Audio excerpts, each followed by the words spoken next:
અમદાવાદની અંદર 2012ની અંદર જયારે બાપા અહીંયા 10 મહિના રોકાયા હતા અને તે વખતે સ્વામીશ્રીની જન્મજયંતિ 92મી જન્મજયંતિ આવી અને સ્વામીશ્રી પોતાના ઉતારાની અંદર પૂજા કરતા હતા અને સામે સંતો કીર્તન ગાતા હતા. પૂજા પૂરી થઈ અને કીર્તનો બધા પૂરા થયા એટલે પછી એક સેવક સંત હતા એટલે એમણે હાથથી ઈશારો કર્યો બાપાને કે બાપા 1, 5 અને 0 કે આપે 150 વર્ષ સુધી આ પૃથ્વી પર રહીને અમને બધાને સુખ આપવાનું. હવે એ વખતે આમ બાપા બહુ મિતભાષી હતા. આમ જે પહેલા જે આમ નહીં તમે કઈક ઈશારો કરો ને તરત સામે પ્રત્યુત્તર પ્રતિભાવ આવે એ રીતની સ્વામીશ્રીની એ વખતની પ્રકૃતિ નહોતી. થોડા શાંતિથી સમજે અને પછી પોતાનો પ્રતિભાવ આપે. એટલે પહેલી વખત જયારે પેલા સેવક સંતે કર્યું તો બાપા કઈ બહુ આમ બોલ્યા નહીં, સામે એવો પ્રતિભાવ ન આપ્યો. બીજી વખત એક્શન કરી અને પેલા જે સંતની ભાવના હતી કે 150 વર્ષ સુધી આપે અહીંયા રહેવા, તો તરત એ વખતે બાપા ફક્ત એક જ શબ્દ બોલ્યા, બાપા કે ચિરંજીવી, કે અમે 150 વર્ષ નહીં પણ ચિરંજીવી, કે એને કોઈ સમયની મર્યાદાની અંદર બાંધી ન શકાય. હવે ચિરંજીવી એટલે અક્ષર તત્વ, જે અનાદિ 5 તત્વની શ્રીજી મહારાજે પ્રથમના 7 અને વડતાલના 10મા વચનામૃતની અંત્યના 10મા વચનામૃતની અંદર વાત કરી છે કે 5 તત્વ એ અનાદિ તત્વ છે, જીવ, ઈશ્વર, માયા, બ્રહ્મ અને પરબ્રહ્મ. તો અક્ષર તત્વ જે સ્થૂળ રીતે બધા અલગ અલગ દેહ ધારણ કરી અને અનંત જીવોના કલ્યાણ માટે શ્રીજી મહારાજે આ પૃથ્વી પર એમને મોકલ્યા છે. પ્રથમનું 71નું વચનામૃત કે ભગવાન જયારે આ પૃથ્વી પર મૂર્તિ ધારણ કરે છે ત્યારે પોતાનું અક્ષરધામ તે સહિત જ વિરાજમાન હોય છે. એટલે આ વાત સમજવી અને બીજાને કહેવી. તો એ જ અક્ષર તત્વ આજ પર્યંત ચાલુ રહેશે. અને મહંત સ્વામી મહારાજ જેવા ગાદી આવ્યા ને વારંવાર એ શાસ્ત્રીજી મહારાજનો એક શબ્દ નહીં પણ વાક્ય એનો પ્રયોગ હંમેશા કરતા કે જયારે ભગતજી મહારાજ આ લોકમાંથી વિદાય લીધી તેમણે અને રાજકોટની અંદર જયારે શાસ્ત્રીજી મહારાજને સમાચાર મળ્યા ને રામજી ભટ્ટ ભેગા હતા, એટલે રામજી ભટ્ટ એવું બોલ્યા કે હવે પૃથ્વીનું મંગલ ગયું. ભગતજી એ પૃથ્વીનું મંગલ હતા. અને એ વખતે શાસ્ત્રીજી મહારાજ બોલ્યા કે સત્પુરુષ કદી પૃથ્વી પરથી જતા નથી. અને મહંત સ્વામી મહારાજના મુખે વારંવાર આપણે એ વાક્ય સાંભળ્યું અને પોતે હાથથી હેન્ડ રિટન પણ લખી આપ્યું કે સત્પુરુષ કદી પૃથ્વી પરથી જતા નથી. તમે થોડા મહંત સ્વામી મહારાજના આશીર્વાદ સાંભળો તો કેટલીક વખત આપણને સ્પષ્ટપણે પોતે પ્રગટ છે અક્ષર દ્વારા એવી આપણને પ્રતીતિ થાય. અને મહંત સ્વામી મહારાજ એક વાર તો એવું બોલ્યા કે ભગવાન અને સંત એ આપણા BAPS સંપ્રદાયની અંદર જ પ્રગટ હોય. એ અમેરિકામાં, રશિયામાં, આફ્રિકામાં ત્યાં પ્રગટ ન હોય, કે BAPS સંપ્રદાયમાં એટલે ભારતમાં જ પ્રગટ હોય. અને એક વખત મહંત સ્વામી મહારાજ બોલ્યા કે કરોડો વર્ષ સુધી સત્પુરુષ આ પૃથ્વી પર રહેશે રહેશે ને રહેશે. એટલે આપણે ત્યાં ઉધારો નથી. જે પ્રથમ ભાગ જયારે આ આદર્શજીવન સ્વામીએ લખ્યો છે એની અંદર જયારે શાસ્ત્રીજી મહારાજ ધામમાં ગયા એનું વર્ણન બહુ જ સુંદર રીતે, એટલે એ સમયનું આખું વાતાવરણ આપણી નજર સમક્ષ ખડું થઈ જાય એવું વર્ણન કર્યું. પણ પછી છે ને નીચે બહુ એક સુંદર વિભાવના કરી છે. એ વિભાવનાની અંદર શું છે કે આપણી જે સંસ્થા છે BAPS સંસ્થા, શાસ્ત્રીજી મહારાજે સ્થાપેલી સંસ્થા, એની અંદર જયારે પણ સૂર્યોદય થાય, એની અંદર જેની અંદર જયારે પણ સૂર્યાસ્ત થાય કે તરત જ સૂર્યોદય થઈ જાય, જેથી કરીને મુમુક્ષુને અંધારામાં અટવાવાનું રહેતું નથી. બહુ સારી વિભાવના કરી. સૂર્યાસ્ત થાય એટલે કે જયારે સત્પુરુષ દેહ લીલા સંકેલે તરત જ જે એના પછીના જે સત્પુરુષ હોય કે જેમણે આગળ આ કલ્યાણનો ઇજારો અને કલ્યાણનો દોર એને હાથમાં લેવાનો છે, એ તરત જ ઓન ધ સ્પોટ એ પોતાની સત્તા ઉપર આવી જાય. મહંત સ્વામી મહારાજને એક વખત પૂછવામાં આવ્યું હતું કે કારણ કે મહંત સ્વામી મહારાજ એવા સત્પુરુષ છે કે જેમણે શાસ્ત્રીજી મહારાજ, યોગીજી મહારાજ, પ્રમુખ સ્વામી મહારાજ એ ત્રણે ત્રણ સત્પુરુષના દર્શન કર્યા. આમ તો શાસ્ત્રીજી મહારાજ એવા ગુણાતીત સત્પુરુષ કહેવાય કે અત્યાર સુધીના બધા જ અક્ષરબ્રહ્મ તત્વ એમની હાજરી શાસ્ત્રીજી મહારાજે અનુભવી. કારણ કે શાસ્ત્રી મહારાજ 2 વર્ષના હતા ત્યારે ગુણાત્યાન સ્વામીએ એમને વર્તમાન ધરા, એટલે ગુણાત્યાન સ્વામીનો સીધો સ્પર્શ ભગતજી મહારાજને તેમણે સેવ્યા, પોતે અક્ષરબ્રહ્મ તત્વ.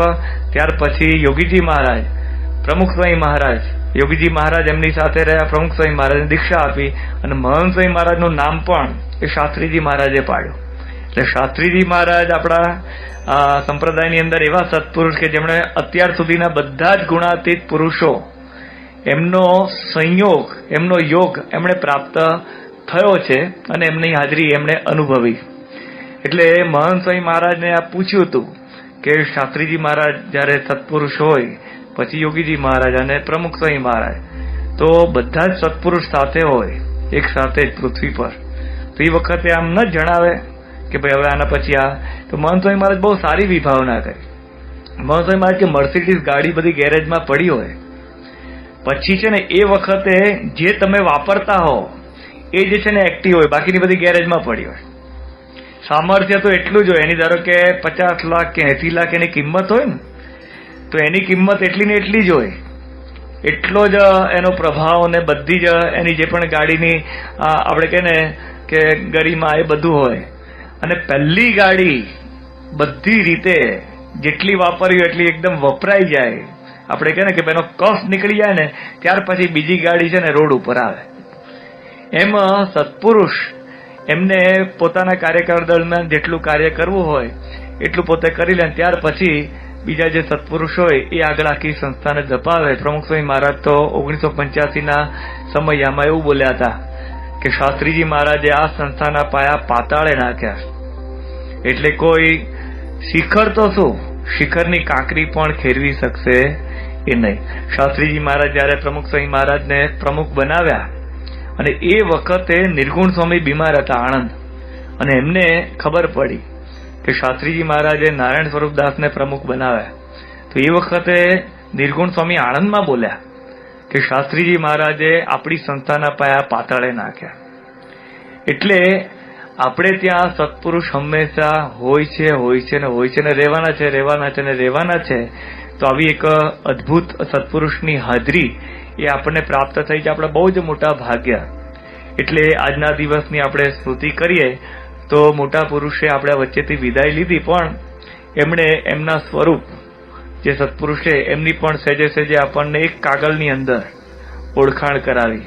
ઘણા કહેતા હતા કે જયારે આવી આખી સંસ્થાની અંદર આવી હલચલ થશે એટલે એટલું બધું આમ હકલ ટકલ થઈ જશે અને એટલું બધું આમ ફેરફાર અને બધું વેર વિખેર થઈ જશે.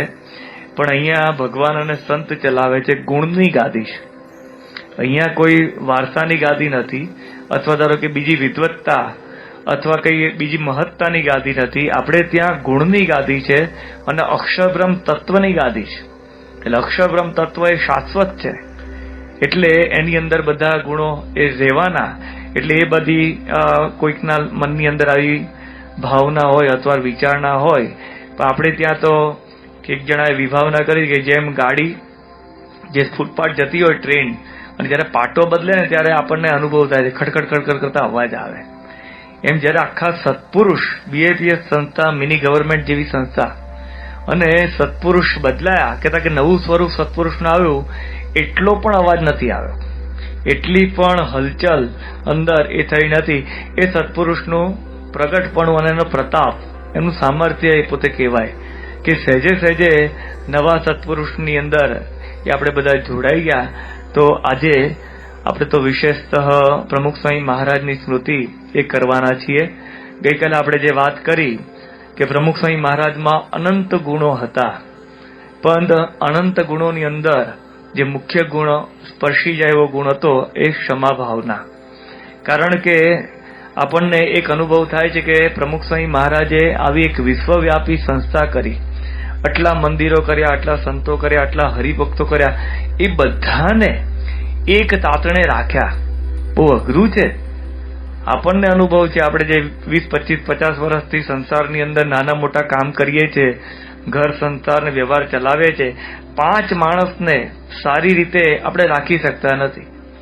પાંચ માણસમાં દરેક પ્રત્યે આપણો ભાવ થોડો વધતો ઓછો, વધારે ને ઓછો હોય છે. અને એ લોકોને આપણા માટે એવો ભાવ હોય કે આ મારું વધારે રાખે છે, મારું ઓછું રાખે. એની સામે આટલી મોટી સંસ્થા, આટલા સંતો અને આટલા હરિભક્તો, એ બધાને સરખો પ્રેમ, આદર અને બધા પ્રત્યે આવી લાગણી રાખવી કેટલું અઘરું છે, કેટલું બધું આમ કઠણ કહેવાય, અને આમ જોવા જઈએ તો દુર્લભ કહી શકાય. એવી એક બાપાની ધારો કે આ પ્રમાણે કાર્યશૈલી. પણ એની સામે આપણે જોઈએ કે થ્રુ આઉટ 95 વર્ષ સુધી બાપાએ બધાને રાજી રાખ્યા. ગઈકાલે આપણે ઘણા બધા પ્રસંગો સાંભળ્યા કે એની અંદર નાના મોટા બધા જ પ્રસંગોએ એમણે એ બધાને ક્ષમા આપી છે. ક્યારેય નાના મોટા પ્રસંગોએ પણ કોઈને સહેજ પણ એક ઊંચે અવાજે એ વાત કરી નથી. કેટલીક વખત કેવા પ્રસંગો થાય કે સંસ્થાની અંદર એ સમયે કેટલીક વખત આર્થિક નુકસાન થાય.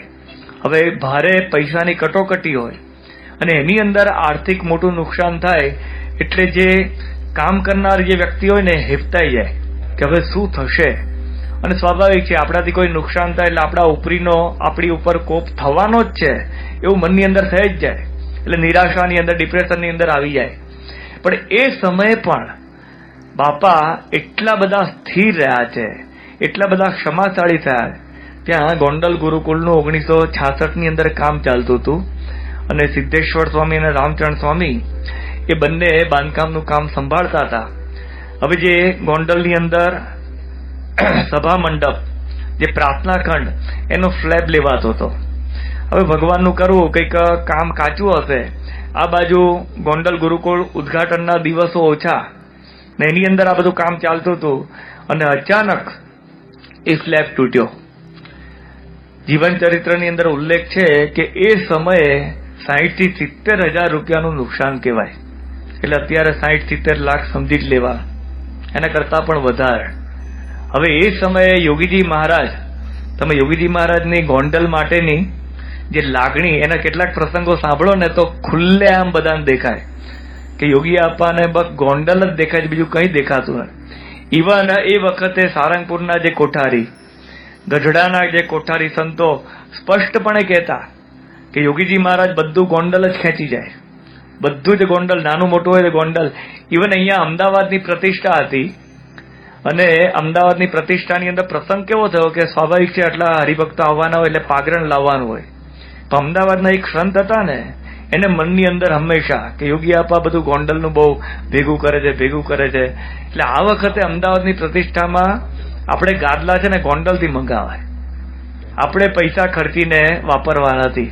મુરાદ આવી કે કેમ કરીને યોગીજી મહારાજ પાસેથી આ ગોંડલમાંથી આ બધી સામગ્રી લાવી. બાપા તો લેશ માત્ર આની અંદર ભળે નહીં, પણ પેલા એટલું બધું પ્રેશર યોગી આપા પર કર્યું અને કહ્યું ગમે તેમ કરીને ગાદલા એ અમદાવાદની પ્રતિષ્ઠામાં તો ગોંડલના જ વાપરવા. અને યોગી આપા કેવું છે, 2-3 વાર પોતાની રુચિ બતાવે, પછી સમજે કે ભાઈ આમાં હવે કઈ તલમાં તેલ નથી. એટલે યોગી આપા સંમત થયા.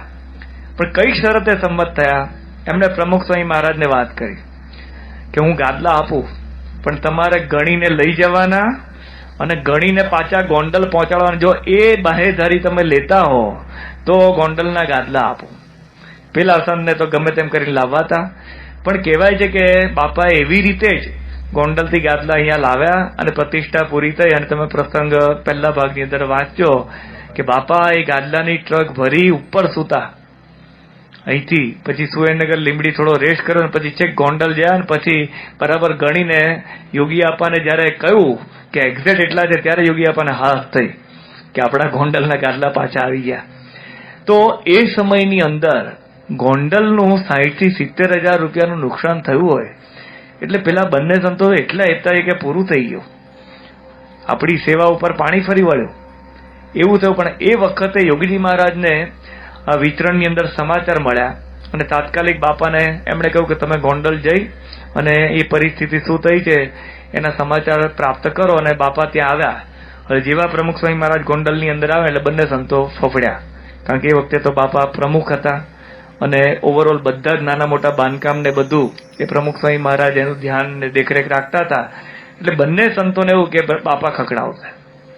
કારણ કે આટલું મોટું નુકસાન સંસ્થાની અંદર તમે કર્યું, કારણ કે જવાબદારી જેની હોય એના માથે તો આવે જ. પણ એ વખતે બાપાએ ક્ષમા યાચીને એક શબ્દ એ બંને સંતોન કહ્યો. બધું જોયું કેવી રીતે પડ્યું, એક શબ્દ કહ્યો નહીં અને કહ્યું કે ફરીથી આપણે શરૂ કરો. અને પેલા સંતોને એટલી રાહત થઈ ગઈ ને, હાથ થઈ ગઈ ને, અને પછી ફરીથી ઉત્સાહથી મળ્યા. અને જે ટાઈમે ઉદઘાટન ગોંડલ ગુરુકુળનું કરવાનું થઈ ગયું. પણ આવી એક આર્થિક નુકસાનની પરિસ્થિતિ જયારે આવે ત્યારે પણ બાપા એક શબ્દ બોલતા, બાકી બીજો હોય તો આમ સોરી પાડે કે ધ્યાન રાખવું જોઈએ, નામ કરવું જોઈએ, કઈ ને બાપા છે ને પૈસા કરતા વ્યક્તિને વધારે પ્રધાનપણે રાખતા. બાપા કહેતા કે આ અત્યારે ઇન્ટેન્સફુલી તો કર્યું નથી. આજે કોઈ તમે ઇન્ટેન્સફુલી કંઈ પણ આ મનની અંદર રાખીને નુકસાન તમે કરો એ વસ્તુ જુદી છે, અને કામ કરતા કરતા નુકસાન થાય એ વસ્તુ જુદી છે. આપણે શું કરીએ છીએ, આપણે ધારો કે કોઈને કામ સોંપ્યું, પછી એનો ઇન્ટેન્સ હોય કે ના હોય, એની સારી ભાવના હોય છતાં પણ કામ ખરાબ થયું, એની ઉપર પછી ઢોળી નાખો. એને પછી જ્યાં સુધી થોડું જે કહેવાનું એટલું કહી જ નાખવાનું, પછી પાછું કે હવે તમે કરજો. પ્રમુખ સ્વામી મહારાજની આ વિશેષતા આપણને દેખાય. પરિણામે બધા ઉત્સાહથી વગર મોટિવેશન આપ્યા સિવાય બધા કામ કરે. ભૂલ માણસ માત્ર ભૂલ થાય, પણ એની ભૂલ કરવાની મુરાદ નથી, એની ભૂલ કરવાની અંદરમાં ઈચ્છા નથી, એવી ભાવના નથી. પણ આવા પ્રસંગે પણ એ બાપાએ એમને સાંત્વન આપ્યું છે, આશ્વાસન આપ્યું છે. 1981માં અહીંયા સ્વામિનારાયણ નગર થયું હતું અને અક્ષર વિહારી સ્વામી પાણી વિભાગની અંદર હતા અને પોતાનો પ્રસંગ એમણે જીવામેન નિરખ્યાની અંદર લખ્યો છે. તો પાણીનો જે હોજ હતો, હવે ખબર નહીં રાત્રે કંઈક પાણી ચાલુ રહી ગયું હશે અને પાણીનું આખું સરોવર ત્યારે બનાવતા. ત્યારે કઈ એવી ટાંકી નહોતી અથવા અંડરગ્રાઉન્ડ ટાંકી નહોતી. મોટો આખો હોજ એટલે કે સરોવર બને ને એમાંથી પછી પાણી આખા નગરની અંદર સપ્લાય કરવાનું હોય. હવે એ વખતે રાત્રે કોઈકનાથી મોટર ચાલુ રહી હશે અને સવારે આખું સરોવર ભરાઈ ગયું અને ફાટ્યું અને આખા જ નગરની અંદર એ વિભાગની અંદર પાણી પાણી પાણી થઈ ગયું. અને એ સમયે કહેવાય છે કે 15 થી 20,000 રૂપિયાનું નુકસાન 1981માં થયું. હવે એકદમ નવા સંત અને વિભાગની જવાબદારી આપી હોય, એને કલ્પના પણ ન હોય. હવે જયારે સેવા કરવા માટે આપણે આવ્યા હોય ને આપણાથી આવી અસેવા થઈ જાય ને ત્યાર તો પારાવાર દુઃખ થાય. અને એ વખતે પણ પ્રમુખ સ્વામી મહારાજ સર્વે સર્વા હતા. એટલે પહેલી બીક શું લાગે, કોઈ પણ માણસને લાગે. તમે જયારે કોઈ કામ કરતા હો ને કઈ ભૂલ થાય ને એટલે પહેલા તમારી ઉપર જે હોય ને એની બીક લાગે કે પહેલી એની પ્રતિક્રિયા કઈ હશે. પહેલી પ્રતિક્રિયા, ને પહેલી પ્રતિક્રિયાના આધારે જ પેલો ફફડતો. એટલે પ્રમુખ સ્વામી મહારાજનું આમ વ્યક્તિત્વ કેવું હતું, આમ અંદરથી મૃદુ, પણ બાપાની ધારો કે આમ તમે જે પ્રતિક્રિયા અને બાપાને ધારો કે જે વ્યક્તિત્વ તમે જુઓ ને તો કોઈક આમ એની બાજુમાં ઉભા હોય ને થોડા તો ગભરાય, થોડું આમ ધીર ગંભીર, જે એમના શ્લોકોની અંદર લખ્યું છે ને સમુદ્ર સરખા ગંભીર છો, તો એવું એમનું વ્યક્તિત્વ. એટલે અક્ષર વિહારી સ્વામીના મનની અંદર પણ એવું થયું કે બાપા આવશે ને આવું બધું જોશે ને એટલે આજે તો આપણને ઠપકો આપશે. અને સવારે એમને જયારે ખબર પડી ને એ જયારે એની નજર સમક્ષ આખું આ જે તારાજી ભરેલું દ્રશ્ય જોતા એકદમ અવાક થઈ ગયા, મૂળ. અને કેટલી વખત નહીં આમ માણસ સ્થિર થઈ જાય ને, કોઈ લાગણીહીન, કયા મોઢા ઉપર એક્સપ્રેશન દુઃખના શું છે, એટલે આમ ઉભાતા જોયા કરતા હતા. અને એ વખતે બાપાને ખ્યાલ આવ્યો કે આ રીતે આવું થયું. એટલે બાપા ગાડીમાં આવ્યા, ત્યાં પાછળ આવીને ઉભા રહ્યા તો પણ અક્ષર વિહારીને ખબર નહીં કે પ્રમુખ સ્વામી મહારાજ પાછળ છે. એટલા એકદમ આમ સ્થિર કે શું કરવું. આપણને એ વખતે કઈ સૂજે નહીં કે આમાંથી હવે કઈ રીતે રસ્તો કાઢવો. જયારે આપણે કહીએ કે આપ ફાટ્યું હોય પછી હવે કઈ જગ્યાએ થીંગડું મારું, એ પરિસ્થિતિમાં હતા. અને ધીરેથી બાપા એમના ખભા પર હાથ મૂક્યો અને ચમક્યા અને પાછળ જોયું તો પ્રમુખ સ્વામી મહારાજ. એટલે મનમાં શું હતું કે સીધું ફાયરિંગ જ આવશે, કેમ કે સમયાની અંદર આટલું મોટું નુકસાન થયું. પણ એ વખતે બાપા એક શબ્દ બોલ્યા. બાપા કે અક્ષર વિહારી આવું થયું, ભગવાનની ઈચ્છા. કયું નહીં હો કે હવે ધારો કે આમ કરીશું આમ કરીશું. શાંતિથી બાપા ગાડીમાં બેસીને ચાલ્યા ગયા. પેલા સંતની આંખમાં આંસુ આવી કે મારાથી આટલું મોટું નુકસાન થયું, મારી જવાબદારી છે, મારે ધ્યાન રાખવું જોઈએ. અને એની સામે બાપા એક શબ્દ બોલ્યા નહીં. અને એ વખતે છે ને અંતરની અંદર જે સેવા ભક્તિનો જે ઉત્સાહ જાગે છે ને, એ કદાચ પહેલા જે સેવા કરતા હોય ને એના કરતા 3-4 ગણો અનંત ગણો હોય. કે જો બાપાએ મારા માટે આવું એક વલણ દાખ્યું, હવે તો એના માટે શું ન થાય. તો આવી એક ક્ષમા ભાવના થ્રુ આઉટ જ્યારે જ્યારે સત્સંગની અંદર, સેવાની અંદર જે કંઈક સંતો કાર્યકરો જોડાય છે એના માટે દાખવી છે. પરિણામે એ બધા સંતો, એ બધા હરિભક્તો અથવા એ બધા કાર્યકરોએ મન મૂકીને સેવા કરી. આપણને આનો પણ ખ્યાલ છે કે દિલ્હી અક્ષરધામની અંદર પેલું શોર્ટ સર્કિટ જેવું થયું, થોડી હોનારત થઈ અને સારું એવું બધું થયું હતું. પણ ઈશ્વરચરણ સ્વામી ને બીજા બધા જે અધિકારી ત્યાંના જે સંતો હતા એ બધાના મોઢે આપણે સાંભળ્યું કે બાપાને જયારે આ પહેલી વખત સમાચાર આપ્યા તો એ વખતે બાપા બહુ જ શાંતિથી બધું સાંભળ્યું. એક શબ્દ અથવા એક વાક્ય એવું કહ્યું નહીં કે તમારે ધ્યાન રાખવું જોઈએ, આટલું બધું, આ બધું ન કરવું જોઈએ. હવે આવું થયું હોય એટલે કોઈક પ્રકારે બેદરકારી તો હોય તો ખરી જ, આપણી કંઈક આળસ ને બધું હોય, પણ એના ઉપર બાપાએ ફોકસ કર્યું જ નથી, એને નજરઅંદાજ કરી જ નથી. બાપાએ કે જે થયું ભગવાનની ઈચ્છા, અને આપણને લાગ્યું હતું કે ભગવાનની ઈચ્છાથી જે આ કેટલીક વખત શું હોય ખરાબ થયું, પણ પછી ધારો કે નવું જે સર્જન થયું, નવું ગર્ભગૃહ, તો એના કરતા પણ વધારે આપણને દર્શનનું સુખ આવે એવું થયું. પણ એ સમયે જે કંઈક નુકસાન થયું હશે, જે હોનારત થયું, એની અંદર જેટલા પણ સંકળાયેલા હતા એ દરેકને બાપાએ ઉદાર દિલે માફ કર્યા. ત્યાં કલકત્તાની અંદર પણ જયારે મંદિરનું નિર્માણ થતું હતું, હવે આખું મંદિર તૈયાર થઈ ગયું અને સ્વાભાવિકપણે એનો જે, કારણ કે પાણીવાળી જમીન હતી અને પાયાને બધું ધ્યાન રાખ્યું હતું, પણ હવે ભગવાનની ઈચ્છા, કેટલીક વખત તો આપણે ગમે તેટલું ધ્યાન રાખ્યું હોય છતાં પણ કોઈક જગ્યાએ આપણું કાચું રહી ગયું અને જયારે મંદિર પૂરું થવાનું હતું ને મંદિર પછી સહેજ બેસવા મળ્યું ને બધું થયું. હવે એ સમયની અંદર આ કેટલું રમકડાનું મંદિર હોય ને તો બરાબર, અથવા નહીં પેલા નાના નાના સોકેટ કરીને ઉભું કર્યું ને ફટ કરતું 2 કલાકમાં મંદિર તૈયાર કરો અને 2 કલાકમાં થોડા સ્પેર પાર્ટ જુદા કરીને પછી કર્યો ને પેલા બોક્સની અંદર પેક કરીને તમે લઈ જાઓ. આ તો પથ્થરનું મંદિર, મંદિર કરતા 2, 2.5, 3 વર્ષ થાય. હવે એ મંદિરને આખું ઉતારવાનું, ધીરે ધીરે આખું ઉતાર્યું, ફરીથી પાછા પાયા ગાળા ને ફરીથી, એટલે કલકત્તાનું મંદિર છે ને 2 વાર થયું છો, એક મંદિર નથી, એ 2 વાર આખું તૈયાર થયું. પણ એ વખતે પણ હવે સ્વાભાવિક છે આટલું મોટું જયારે કાર્ય એ તમારું ડિલે થાય, એની અંદર ખર્ચો થાય, ભલભલો માણસ થોડો તો ગરમ થાય. પહેલા ભાગની અંદર એક પ્રસંગ આવે છે, યોગીજી મહારાજ એક વખત મોજીદડ પધાર્યા અને મોજીદડની અંદર પધારવાનું કારણ હતું કે ત્યાં એક શાસ્ત્રીજીના પરમ ભક્ત હતા, ગણેશ ભક્ત, અને શાસ્ત્રીજી મહારાજ વિશે એમને જબરજસ્ત નિષ્ઠા. હવે એમણે યોગીજી મહારાજ પાસે એક વરદાન એવું માંગ્યું હતું, વચન માંગ્યું હતું કે હું જયારે ધામમાં જાઉં એ અંતકાળે તમે અવશ્ય મારી હાજરીમાં પારાયણ કરો અને આપના સાનિધ્યની અંદર મારે ધામમાં જવું છે એવું મને વચન આપો. એટલે યોગીજી મહારાજ એ વચન પૂરું કરવા માટે મોજીદડ પધાર્યા અને મુંબઈની અંદર પણ જે બધા સંતો અભ્યાસ કરતા હતા એ બધા સંતોને પણ મોજીદડ બોલાવ્યા અને એમની હાજરીની અંદર પારાયણ શરૂ થઈ. પણ એ સમયે પારાયણની અંદર પ્રમુખ સ્વામી મહારાજ નહોતા, એટલે બધાને ઈચ્છા થઈ કે આવી પારાયણ થાય છે, પ્રમુખ સ્વામી મહારાજ હોય તો વધારે સારું. એટલે યોગીજી મહારાજે બાપાને વિનંતી કરી અને બાપાને સમાચાર મોકલ્યા કે આ પારાયણની અંદર તમે પધારો. અને એ વખતે પ્રમુખ સ્વામી મહારાજ પીપળાવની અંદર બિરાજમાન હતા. એટલે બાપા પીપળાવથી અહીંયા અમદાવાદ આવ્યા અને અમદાવાદ ફક્ત સવારે ઉકાળા પાણી કરી, ફક્ત ઉકાળો ગ્રહણ કરીને અમદાવાદથી બાપા ટ્રેનમાં બેઠા, સુરેન્દ્રનગર આવ્યા. સુરેન્દ્રનગરથી બાપાએ પાછી ટ્રેન લીધી અને ત્યાંથી ચુડા સ્ટેશને આવ્યા અને રાત્રે ચુડા સ્ટેશને બાપા ત્યાં પહોંચ્યા. હવે મોજીદડથી બાપાને લેવા માટે એક વાહન કોઈ પણ મોકલવાનું હતું, પણ ત્યાં પારાયણનો માહોલ એટલો બધો જામ્યો હશે એટલે વાહન મોકલવાનું બધા ભૂલી ગયા કે પ્રમુખ સ્વામી મહારાજને આપણે ચુડા સ્ટેશન લેવા જવાનું. આ બાજુ ચુડા સ્ટેશન પર બાપા અને એમની સાથેના જે સંતો હશે રાહ જોતા હતા. અડધો કલાક થયો, કલાક થયો, પણ કોઈ વાહન મળે. હવે રાત્રે હવે ક્યાં સૂવું, ક્યાં વિરામ કરો, એટલે બાજુમાં એક જીન હતું એની અંદર માંડ માંડ રાત પોતે બાપા ત્યાં રહ્યા. બાજુમાં એક ડંકી હતી ત્યાં નાયા. ખાવાનો કોઈ મેળ પડ્યો નહીં. સવારે ખાલી અહીંયાથી અમદાવાદથી ઉકાળો પીને ગયા હતા અને ત્યાં આખા દિવસની અંદર જમવાનો કોઈ મેળ પડ્યો નહીં. એટલે જીનની અંદર રાત રહ્યા અને બીજે દિવસે સવારે પાછા નાઈ ધોઈને સ્ટેશને બેઠા હતા. હવે પારાયણના વક્તા પદે પૂર્ણાહુતિની અંદર પ્રમુખ સ્વામી મહારાજને બોલાવ્યા હતા. એ વક્તાની આવી પરિસ્થિતિ, એ વક્તાને બોલાવનારા સંસ્થાના પ્રમુખ, એને મોજીદડ સુધી લઈ જવા માટેનું કોઈ વાહન નહીં.